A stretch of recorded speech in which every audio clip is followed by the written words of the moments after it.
नमस्कार दोस्तों, मेरा नाम है आशुतोष और आप देख रहे हैं डायनामिक इम्पल्शन। आज के इस वीडियो में हम बात करेंगे 19 अगस्त 2022 के करंट अफेयर्स की। और ज्ञान को कभी भी छोड़ना चाहिए, इसलिए वीडियो को अंत तक अवश्य देखिएगा।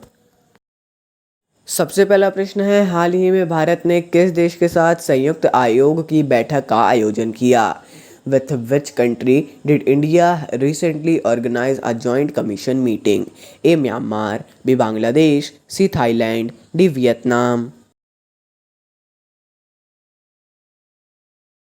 And the right answer is Thailand. तो हाल ही में भारत और थाईलैंड ने बैंकॉक में 9वीं संयुक्त आयोग की बैठक का आयोजन किया है।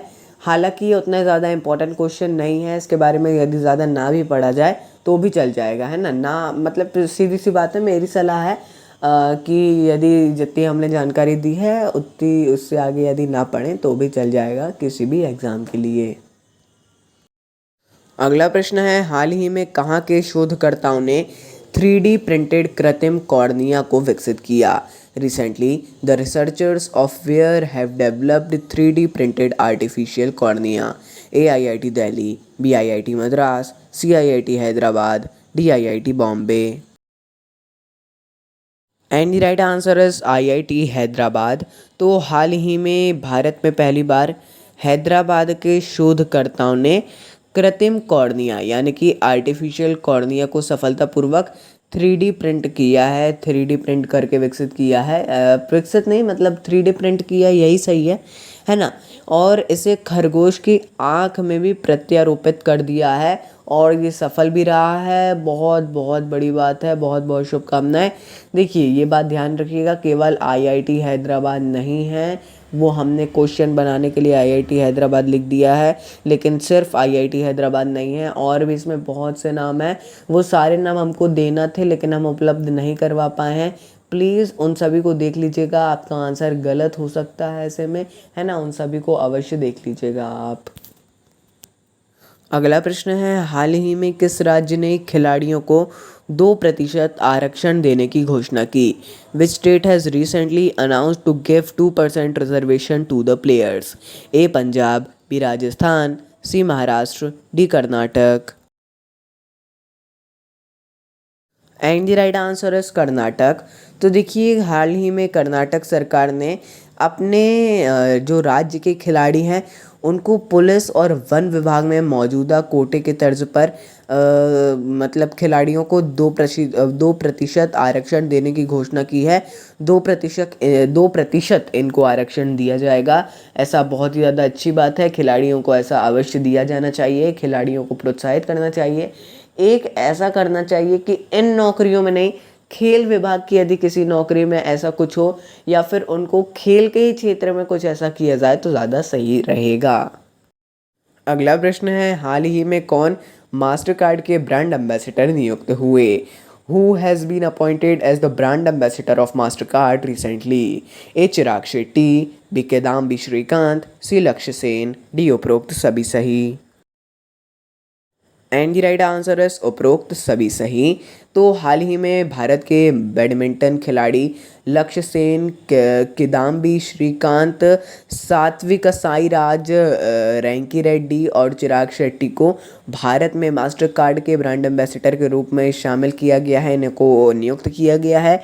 इसके तहत मास्टर कार्ड आप सभी जानते हैं डिजिटल भुगतान की सुरक्षा और सुविधा के बारे में जागरूकता पैदा करने के लिए इन्होंने कंपनी के साथ साझेदारी भी की है।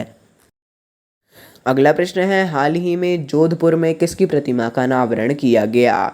Who statue has been recently unveiled in Jodhpur?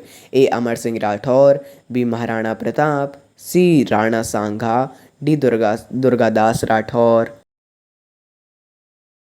And the right answer is Durgadas Rathore. तो हाल ही में केंद्रीय रक्षा मंत्री राजनाथ सिंह जी के द्वारा महान मारवाड़ी योद्धा, इनका नाम आपने सुना होगा, दुर्गादास राठौर जी की प्रतिमा का अनावरण किया गया है राजस्थान के जोधपुर में। ये इनकी 385वीं जो उनकी जयंती थी इसके उपलक्ष्य में ही किया गया है। अगला प्रश्न है, हाल ही में किस मुख्यमंत्री के द्वारा मेक इंडिया नंबर 1 मिशन की शुरुआत की गई? Which chief minister recently launch the make India number 1 mission? A Arvind Kejriwal, B Shivraj Singh Chouhan, C Pinarayi Vijayan, D Yogi Adityanath. And the right answer is Arvind Kejriwal. तो अरविंद केजरीवाल जी के द्वारा मेक इंडिया नंबर 1 मिशन को शुरू किया गया है। इसके तहत शिक्षा, स्वास्थ्य, कृषि, इसमें लिखा नहीं है लेकिन सब है, शिक्षा, स्वास्थ्य, कृषि और भी ऐसे कुछ जो मूलभूत मुद्दे हैं उन सभी पर ध्यान केंद्रित किया जाएगा सभी सरकारों का, है ना। इसका ये उद्देश्य है। कितना सफल होता है कितना नहीं, ऐसा कुछ भी नहीं है। मैं मतलब ऐसा नहीं है कि सपोर्ट नहीं कर रहा हूँ, बहुत ही ज़्यादा अच्छी बात है। जो भी राष्ट्र के लिए कुछ करने की शुरुआत कर रहा है एक बहुत ही ज़्यादा बड़ी बात होती है ऐसा कुछ करना भी, और सफल बनाना हमारा कर्तव्य है। ये अवश्य सफल हो, ऐसे मेरी इनको शुभकामनाएं। 7वां प्रश्न है, इप्सोस इंडिया के सर्वेक्षण के अनुसार निम्न में से कौन भारत का सबसे भरोसेमंद संस्थान है? Which of the following is the most trusted institute in India as per Ipsos India survey? A Bharatiya Dak, B Bharatiya reserve bank, C IIT Ropar, D Punjab national bank. And the right answer is Bharatiya reserve bank. तो Ipsos India के एक सर्वेक्षण के अनुसार रक्षा बल, RBI यानी भारतीय reserve bank और भारत के प्रधानमंत्री कार्यालय, है ना, देश के नहीं भारत के प्रधानमंत्री कार्यालय, ये 3 देश के सबसे भरोसेमंद संस्थान है। क्रमशः आएगा, शीर्ष स्थान पर है, प्रथम स्थान पर रक्षा बल, द्वितीय स्थान पर RBI, तृतीय स्थान पर भारत का प्रधानमंत्री कार्यालय, चौथे स्थान पर है भारत का सर्वोच्च न्यायालय और 5वें स्थान पर है CBI। इस बात का आपको ध्यान रखना है।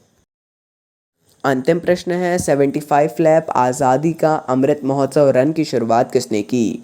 हु स्टार्टेड द 75 लैप आज़ादी का अमृत महोत्सव रन? ए INS त्रिशूल, बी INS सिंधु ध्वज, सी INS Vikrant, D INS Satpura. And the right answer is INS Satpura. तो हाल ही में INS सतपुड़ा ने सैन डिएगो में भारत के आज़ादी के अमृत महोत्सव को मनाने के लिए आज़ादी का अमृत महोत्सव रन को शुरू किया है।